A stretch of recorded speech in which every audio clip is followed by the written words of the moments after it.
मंत्रिमंडळाच्या बैठकीमध्ये आज काही महत्त्वाचे निर्णय घेण्यात आलेले आहेत।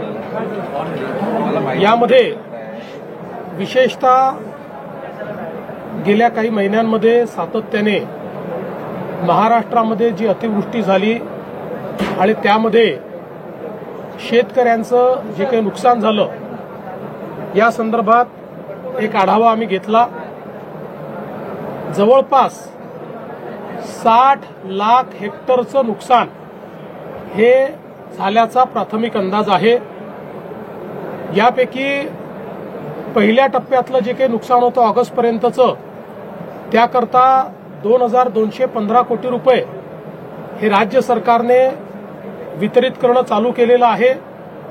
ई-केवायसीचे जी काही अट होती ती शिथिल करून ॲग्रीस्टॅकच्या रेकॉर्डप्रमाणेच हे पैसे देण्याचा आम्ही निर्णय घेतलेला आहे आणि त्या संदर्भातली कारवाई आम्ही सुरू केलेली आहे।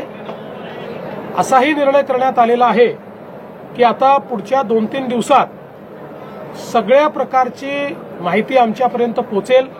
काही ठिकाणी पाणी असल्यामुळे योग्य प्रकारचं असेसमेंट घेता येत नव्हतं आणि म्हणून त्यांना अधिकचा वेळ आपण दिलाय। पुढच्या 2-3 दिवसात ही सगळी माहिती पोहोचेल। त्यानंतर शेतकऱ्यांना करावयाची मदत असेल, जी खरडून गेलेली जमीन आहे त्याच्याकरता करायची मदत असेल, विहिरींच्या संदर्भात करायची मदत असेल, घरांच्या संदर्भातली मदत असेल, तातडीची मदत जी आपण सुरू केली आहे त्या संदर्भातले निर्णय असतील, वेगवेगळ्या प्रकारे ज्या ज्या प्रकारचं नुकसान झालेलं आहे त्या सगळ्या नुकसानाच्या संदर्भात एक कॉम्प्रिहेन्सिव्ह पॉलिसी तयार करून आणि ही सगळी जी काही मदत आम्ही करणार आहोत ही पुढच्या आठवड्यामध्ये त्या संदर्भातली घोषणा आम्ही करू आणि शक्यतोवर आमचा प्रयत्न आहे की सगळी मदत ही शेतकऱ्यांना दिवाळीपूर्वी त्यांच्या खात्यामध्ये मिळाली पाहिजे अशा प्रकारचा प्रयत्न आम्ही करणार आहोत। तसाच निर्णय मंत्रिमंडळाने घेतलाय। दुसरं मंत्रिमंडळाने हाही निर्णय घेतलेला आहे, सातत्याने ओला दुष्काळाची मागणी होत असते पण मॅन्युअलमध्ये ओला दुष्काळ कुठेही नाही, आजपर्यंत कधी ओला दुष्काळ जाहीर झालेला नाही। तथापि आम्ही हा निर्णय घेतला की ज्यावेळी दुष्काळ पडतो त्यावेळी ज्या ज्या उपाययोजना आणि सवलती आपण देतो त्या सगळ्या सवलती आता यालाही म्हणजे दुष्काळ तर त्याला टंचाई म्हणतो आपण, तशाच प्रकारची दुष्काळी टंचाई पडली आहे असं समजून त्या सगळ्या सवलती याही वेळी लागू करण्याचा निर्णय हा राज्याच्या मंत्रिमंडळाने घेतलेला आहे।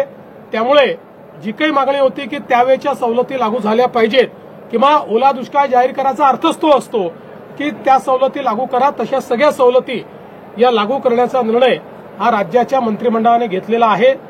मी आज यापेक्षा अधिक सांगणार नाही कारण आता ही सगळी नुकसानाची आकडेवारी जमा होते, ती पूर्ण जमा पुढच्या 2-3-4 दिवसात होईल आणि जसं मी सांगितलं लवकरात लवकर पण कुठल्याही परिस्थितीत पुढच्या आठवड्याच्या आत आपल्याला या संदर्भातली जी काही मी शिंदेसाहेब आणि अजितदादा आम्ही बसून या संदर्भातला निर्णय घेणार आहोत और त्या संदर्भातली घोषणा आम्ही करू। CEN न्यूज देश प्रदेश की ताजा तरीन खबरों के लिए CEN न्यूज को सब्सक्राइब करें और रहें पल पल की खबर से हर पल बाखबर।